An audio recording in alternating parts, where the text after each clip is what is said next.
Hello मेरे प्यारे बच्चे, मैं आज आपके लिए इतिहास के वो सभी प्रश्न लेकर आए हैं, वो क्वेश्चन लेकर आए हैं जो 11th 12th हो या फिर जनरल बच्चे हो या फिर कॉम्पिटेटिव कोई भी कॉम्पिटेटिव एग्जामिनेशन हो, चाहे वनडे जितना सारा एग्जामिनेशन हो या बीपीएससी के एग्जाम हो, बिहार पुलिस का हो, रेलवे ग्रुप डी का हो, सभी एग्जाम्स के लिए ये जो आपके आज के क्लासेस लेकर आए हैं जिसमें ऑब्जेक्टिव क्वेश्चन लेकर आए हैं हिस्ट्री के, वो काफी इंपॉर्टेंट होगा। वो सिर्फ क्लास के लिए नहीं बल्कि कॉम्पिटेटिव एग्जाम के लिए भी। और आपको बता रहे कि देख करके क्वेश्चन तो मन खुश हो जाएंगे मेरे बच्चे, मेरे प्यारे साथियों। तो देखिए हिस्ट्री के बहुत बहुत इंपॉर्टेंट सेक्शन, बहुत इंपॉर्टेंट क्वेश्चन लेकर आए हैं, काफी इंपॉर्टेंट क्वेश्चन है। ओके, वो भी कौन सी किस सब्जेक्ट का, वो मेरे तो आपका हिस्ट्री का।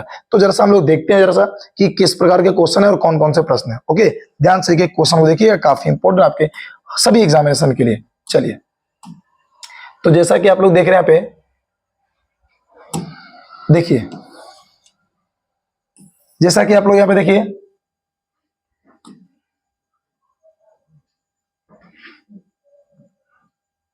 देखिए ये वो हमारे आपको तो पता ही होना चाहिए, द पायनियर क्लासेस हमारे ऑफलाइन बैचेज, ऑफलाइन इंस्टीट्यूट हो या फिर ऑनलाइन यूट्यूब चैनल हो, दोनों का नाम द पायनियर क्लासेज ही है। और साथ ही साथ देखिए ये तो आपको पता है कि मेरे द्वारा सब चीज किया जाता है। इसमें देखिए हिस्ट्री के जितने सारे वो काफी महत्वपूर्ण और वो भी वस्तुनिष्ठ प्रश्न है। ओके, एक एक क्वेश्चन को आप लोग ध्यान से देखिएगा। और जिन लोगों को अगर ये पीडीएफ इसका चाहिए तो नीचे डिस्क्रिप्शन में लिंक डाल दीजिएगा टेलीग्राम ग्रुप चैनल का, आप वहां से टेलीग्राम ग्रुप ज्वाइन कर लीजिएगा और फिर हम आपको यहां से पीडीएफ प्रोवाइड कर देंगे। ओके, चलिए जैसा तो देखिए आपका काफी इंपॉर्टेंट क्वेश्चन लेकर आए हैं। तो जैसा कि देखिए आपका ये हिस्ट्री के पहला क्वेश्चन देखिए आपके सामने यहाँ पे दिखाई दे रहा होगा। ये फर्स्ट ऑफ ऑल पहला देखिए हिस्ट्री का क्वेश्चन है, क्या वो हमारे कि इतिहास का पिता कहा जाता है, किसको कहते हैं? तो हेरोडोटस को कहते हैं। किसको? हेरोडोटस को। और भारतीय इतिहास के अगर पूछ देगा, किसका पूछेगा? अगर भारतीय इतिहास की बात करेंगे तो वो कौन से? वो हमारे मेगास्थनीज। कौन हो? मेगास्थनीज। ओके, आगे चलते हैं। अगला देखिए क्वेश्चन नंबर आपका देखिए 2 क्या कह रहा कि सिंधु सभ्यता प्रसिद्ध थी किसके लिए? तो देखिए सुनियोजित शहरों के लिए। शहर इतनी खूबसूरत तरीके से सजाया गया था उस टाइम, उस वक्त, कि सिंधु सभ्यता काफी सब जगह फेमस हुआ करती थी। ओके, 3 नंबर क्वेश्चन की बात करेंगे, सिंधु सभ्यता के लोगों का व्यवसाय क्या था? तो वहां पे लोग व्यापार करते थे। क्या करते हैं? बिजनेस करते थे। ओके, आगे चलते हैं। सिंधु वासियों मतलब सिंधु सभ्यता के जो लोग थे, वो सिंधु वासियों की मुख्य फसल क्या थी मेरे बच्चे, मेरे प्यारे साथियों? तो जौ और गेहूं थी। क्या थी? जौ और गेहूं थी। आगे देखेंगे जरा सा, ये हड़प्पा सभ्यता की सर्वप्रथम जानकारी आखिर दिया किसने था? तो वो दिए थे चार्ल्स मैसन दिए थे। जानकारी दिया था किसने? चार्ल्स मैसन दिए थे। और कब? 1825 में। कब हुआ हमारे? 1825 में। इसी के साथ आपको देखिए मोहनजोदाड़ो की खुदाई के प्रभारी कौन थे? आखिर खुदाई हो रहा था उसके मेन ऑफिसर्स प्रभारी कौन थे? उनका नाम था सर जॉन मार्शल। काफी इंपोर्टेंट सवाल है आपके एग्जाम के लिए, और आपको ये क्लासेस अच्छी लगेगी तो आप वो हमारे अपने दोस्तों तक शेयर कर दीजिएगा, क्योंकि ज्यादा लंबा क्लास नहीं होगा, काफी छोटा क्लास हो होगा, लेकिन हाँ बहुत ज्यादा क्वेश्चन होगा। ओके, ध्यान से देखिएगा अगला क्वेश्चन। नेक्स्ट क्वेश्चन देखिए, ये हड़प्पा सभ्यता कौन सी थी? ये कैसी सभ्यता और थी और किस युग की थी? हड़प्पा सभ्यता की अगर बात करेंगे हम लोग यहाँ पे, तो वो कांस्य युग की सभ्यता थी। कौन सी? कांस्य युग की। और आपको बता दें यहाँ पे कि सिंधु सभ्यता को ही हम लोग हड़प्पा सभ्यता के नाम से जानते हैं। क्लियर? क्यों जानते हैं ये चीजें आपको डीपली क्लासेस में दिए जाएंगे। अब देखिए सिंधु सभ्यता की अगर लिपि की बात करेंगे, वहां पे लिपि कैसी थी? तो भाव चित्रात्मक थी। कैसी थी? भाव चित्रात्मक थी। मतलब ये कि लोग चित्र बना करके लोगों को समझाने का प्रयास करते थे। जैसा कि आप लोग देखे होंगे फिलहाल में स्टेशनों पर बिहार में मिथिला पेंटिंग है ना जी, मिथिला पेंटिंग, मिथिलांचल की पेंटिंग। अब चलिए, मिस्र के राजा क्या कहलाते थे? मिस्र के राजा को क्या कहा जाता था? तो उनका नाम क्या था जी? फराओ। क्या बोलते हैं उन लोगों को? फराओ। ओके, आगे चलते हैं। वो हमारे खरोष्ठी लिपि लिखी जाती थी। कैसे लिखी जाती थी? तो वो आपका दाएं से बाएं लिखी जाती थी, दाएं साइड से आपका बाएं साइड।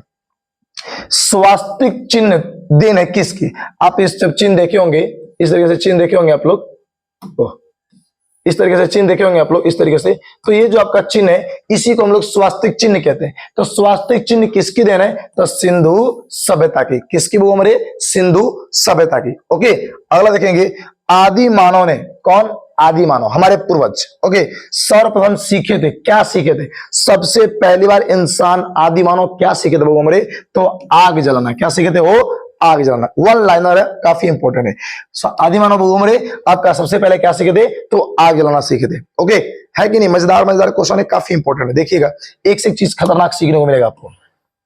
चलिए, लेकिन आग का पूछा जाएगा आविष्कार, आग के बहुमरे आविष्कार, अगर आग का आविष्कार कब होता था वो, ओके, तब पूरा पाषाण काल में। किस काल में? पूरा पाषाण काल में। आपको पता है कि हिस्ट्री को 3 कालों में, कालखंडों में बांटा गया है कि नहीं है? एक प्रागैतिहासिक काल, एक प्रागैतिहासिक काल, एक आपका मध्य प्रागैतिहासिक काल, एक ऐतिहासिक काल, और एक आपका भूल जा रहे हैं थोड़ी सी। अच्छा, देखते हैं उसको आगे। अगला देखिए, सबसे पहला पालतू जानवर कौन सा था? कुत्ता। मतलब ये कि मनुष्य द्वारा सबसे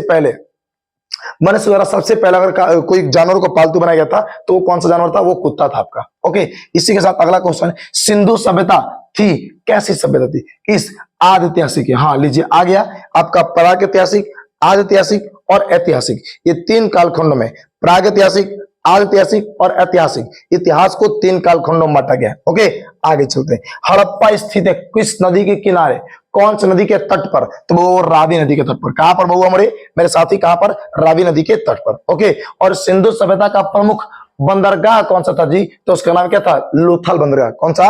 लोथल। कौन सा? लोथल बंदरगाह। ओके, हड़प्पा वासी, मतलब हड़प्पा के लोग को क्या बोलते हैं? हड़प्पा वासी। और हड़प्पा वासी किस धातु को नहीं जानते थे? ये कई बार इंटरमीडिएट के एग्जाम में क्वेश्चन में पूछा गया है। ओके, हड़प्पा वासी किस धातु को नहीं जानते थे? तो लोहा को। किसको बुआ मेरे? लोहा को। ओके, समझ में आ रही बात है? आगे देखते जरा सा, आगे देखते जरा सा, अगला क्वेश्चन लीजिए सर। नेक्स्ट क्वेश्चन कह रहा क्या? कह रहे इसमें कि हड़प्पा में मिट्टी के बर्तन का रंग कैसा था? हड़प्पा वासी जो मिट्टी के बर्तन का इस्तेमाल करते थे, उस मिट्टी के बर्तन का रंग किस प्रकार का था? तो वो लाल रंग का। किस रंग का वो हमारे? लाल रंग का।